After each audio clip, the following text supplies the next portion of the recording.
Have you ever wondered why some things happen and others don't? If the air is mostly made up of nitrogen and oxygen, why couldn't all of the nitrogen end up on one side of the room and all the oxygen on the other? If you wanted to see it happen, you'd have to wait a very long time. The reason it doesn't happen is down to the concept of entropy. It's all about probabilities. What's the most likely thing that could happen? We'll start off by looking at a simple model that can only really tell us part of the story, but it's a useful place to begin. Imagine we have one molecule of oxygen in a box, mixed in with the other gases in the air. We can draw an imaginary line dividing our box into two compartments, A and B. There are two possibilities for where the oxygen could be, either inside A or inside B. So if we have only one molecule of oxygen in a box, the probability of all of the oxygen being inside A is 50-50. Now imagine we have two molecules of oxygen in our box with the other gases. I've coloured them differently to make it clearer which is which. We could have both particles in either A or B, and we also have two ways of arranging them with one in each end. This makes a total of 4 different configurations, where only one of them has all of the oxygen in A. So the chance of all the oxygen being in A is 0.25. We'll rapidly get confused if we keep trying to draw boxes, so if we consider that the chance of finding each particle in A is a half, for 2 particles our probability would be a half times a half, or a half to the power of 2. As we increase the number of oxygen molecules, the probability reduces. 0.5 cubed gives us a probability of 0.13 for 3 particles. By the time we get to 10, we're down to 1,000th chance. So what kind of chance is there if we have 1,000 particles? It's a very small number, already well beyond our imagination. The chance is effectively 0. Never mind how tiny the chance would be if we had a mole of particles.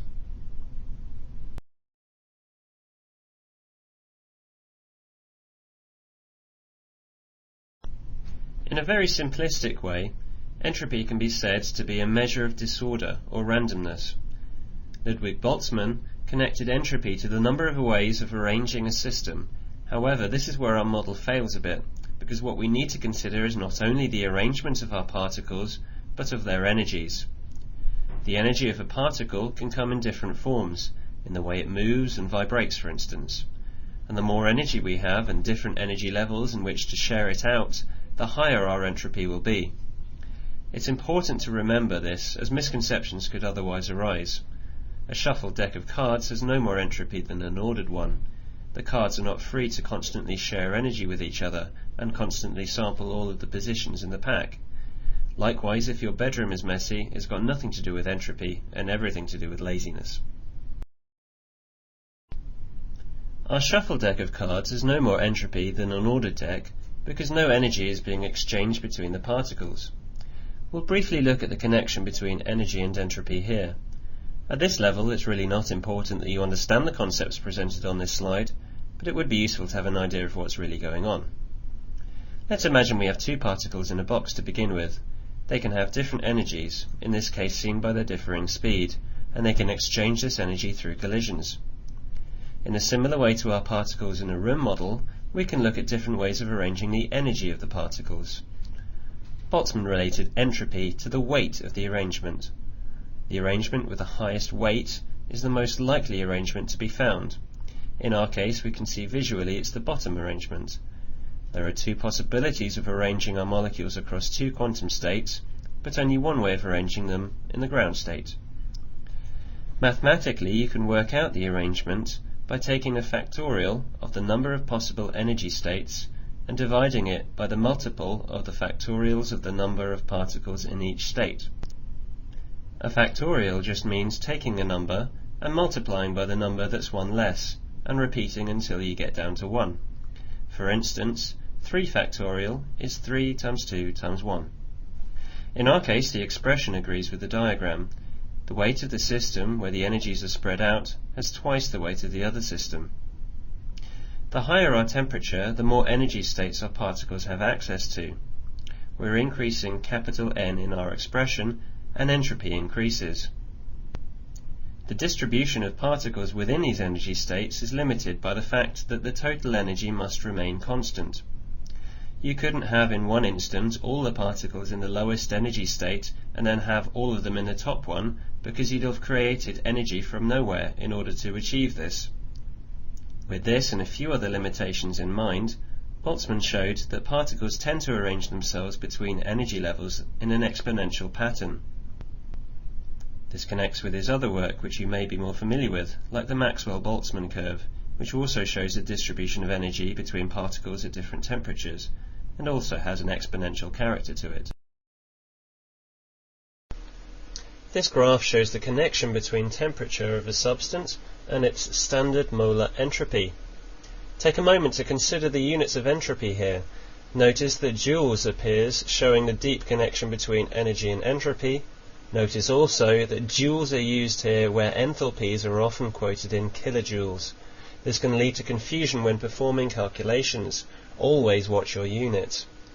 Click on the appropriate hotspots on the graph and click Submit to continue.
If we take ice out of a freezer, it just melts.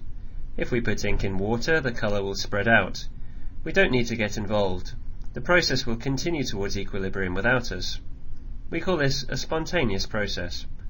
If we want to get our ink back, for example, we'll need to use distillation. The ink will not spontaneously separate from the water. An incomplete second law of thermodynamics states that in a spontaneous process, entropy increases. But we know that if we place our water in the freezer, then ice will form, which will cause a decrease in entropy from the liquid to the solid state. So how can we explain that? In the last slide, I said that a spontaneous process, once started, will continue to move towards equilibrium without any intervention. Which of these processes will occur spontaneously?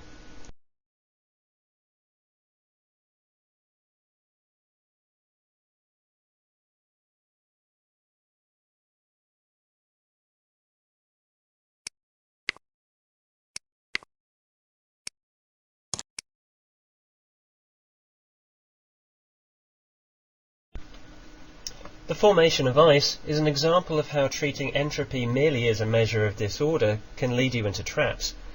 In order to explain why ice can freeze, we need to think about more than just the system, the chemicals in our proverbial test tube. In the past, you will have come across the concept of system and surroundings when you looked at enthalpy diagrams. It may have been confusing at first to think of exothermic changes as having a negative energy value when they give out heat, but you'll be familiar that as energy is released to the surroundings, the energy of the system, or the chemicals, goes down. The idea here is the same. We need to consider the surroundings as well as the system. Because between the two of them they account for everything, we call them together the universe.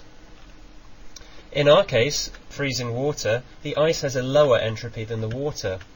However, bonds are being made between the water molecules as ice forms. Bond making is an exothermic process. Energy is released to the surroundings, which will increase the vibrations of surrounding molecules and the amount of packets or quanta of energy that can be arranged between them too.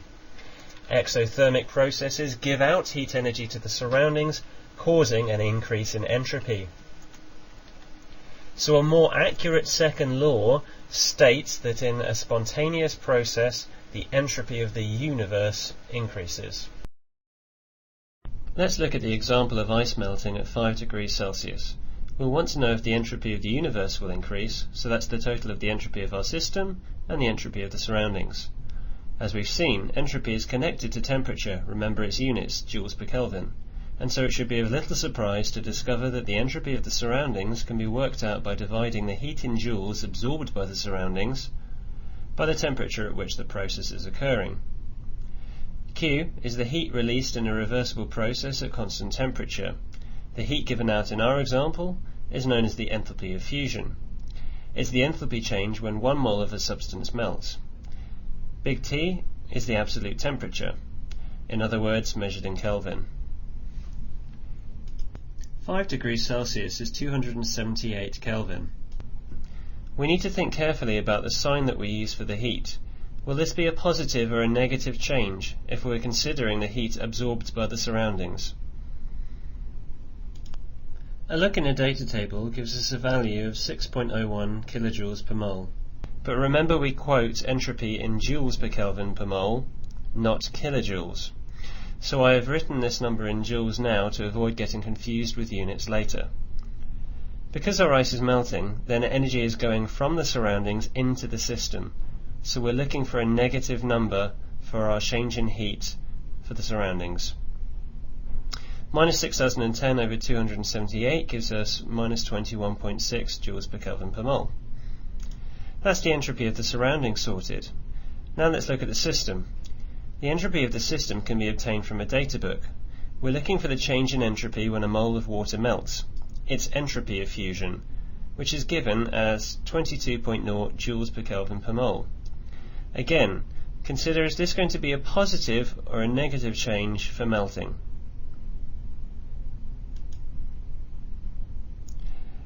It's a positive number. Lastly, all we have to do is add our two numbers together, and it's no surprise to find out that our ice will melt at 5 degrees. Given these figures, for the enthalpy and entropy change of vaporization, can you work out what the change in entropy will be when steam condenses at 50 degrees Celsius?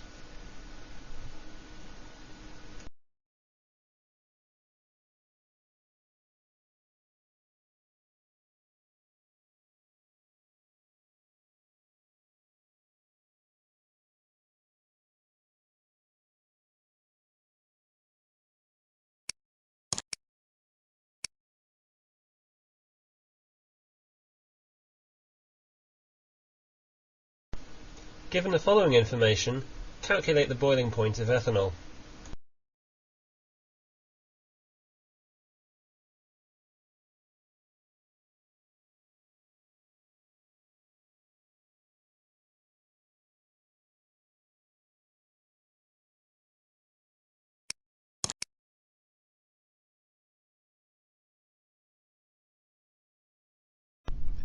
Here's a walkthrough in case you struggled with either of the previous questions. If we want to work out the entropy change for condensation, we need to get our head straight about what entropy and enthalpy changes we have and what sign to apply to them. The entropy of the system here is given as vaporization, but we're doing the opposite process, so we'll need to reverse that number to get condensation. Condensation is an exothermic process, which means the heat change of the surroundings will be positive. If we plug these figures into the equation, not forgetting to make sure we have all our figures in joules rather than kilojoules, we get plus 18.5 joules per Kelvin per mole. Now to consider the second question. At the boiling point, vaporization is a spontaneous process, so we need to find the point at which the sum of the entropies is zero.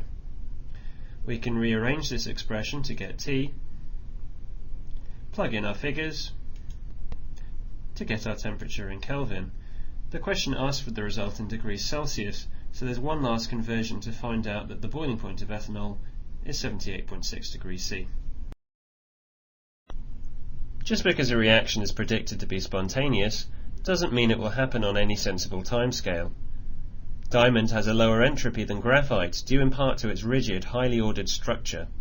Graphite has more energy spread out through it because of the slightly higher freedom to move experienced by its atoms, so therefore it has a higher entropy. Thermodynamics would predict that diamond should spontaneously change into graphite. Thankfully for De Beers, it does not. There's a barrier preventing the reaction from occurring. It's our old friend, the activation energy. In order for the reaction to proceed on any sensible timescale, there's a large kinetic barrier which must be overcome. We say the reaction is kinetically forbidden. So whilst thermodynamics can tell us whether a reaction will happen, it won't tell us anything about how fast the reaction will occur. Historically, chemists used to think that reactions were driven by a need to move to a lower, more stable energy state. We now know that this is only half the story because we see endothermic changes happening all the time.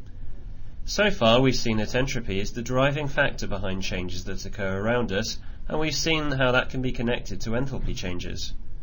As chemists, it would be useful to us to express the chances of a reaction happening spontaneously in terms of the entropy and enthalpy changes occurring in the system.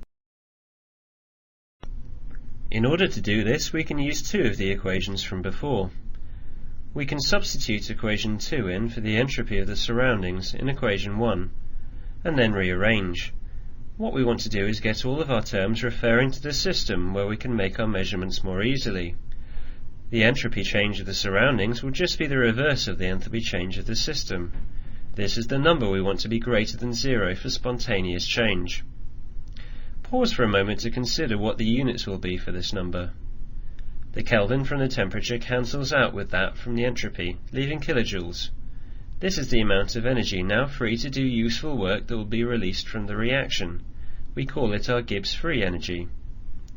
If energy is being released to the surroundings, we want to rearrange so that when the change is spontaneous, we're looking at a drop in Gibbs energy of the reaction, a little bit like an exothermic reaction. Another way of thinking about it is that equation 1 is looking at the entropy of the universe. We want that to increase. Here we're looking at the total energy of the system. We want that to decrease. Now that we have all of our terms referring to the same thing, the system, we no longer need to label them as such. And this term, delta H minus T delta S, is what we want to be less than 0. The symbol we give our Gibbs energy is G. So delta G has been obtained by rearranging our equations for entropy, but it can do more than just predict the feasibility of any chemical reaction. It can also tell us how much useful energy can be released by that reaction, and as such it's an extremely useful quantity to be able to understand. All of chemistry is underpinned by chemicals trying to minimize their free energy. It's a bit like a ball on a hill. Give it a nudge and it will carry on rolling until it's at the bottom, or until something stops it. So if delta G is less than 0, the reaction is thermodynamically feasible. If delta G is greater than 0, the reaction is not feasible, but the reverse reaction will be. Sometimes the minimum of free energy corresponds to a situation where we have a mixture of products and reactants. We've reached an equilibrium. This concludes the activity on entropy and free energy. Have a look at some of the links for some further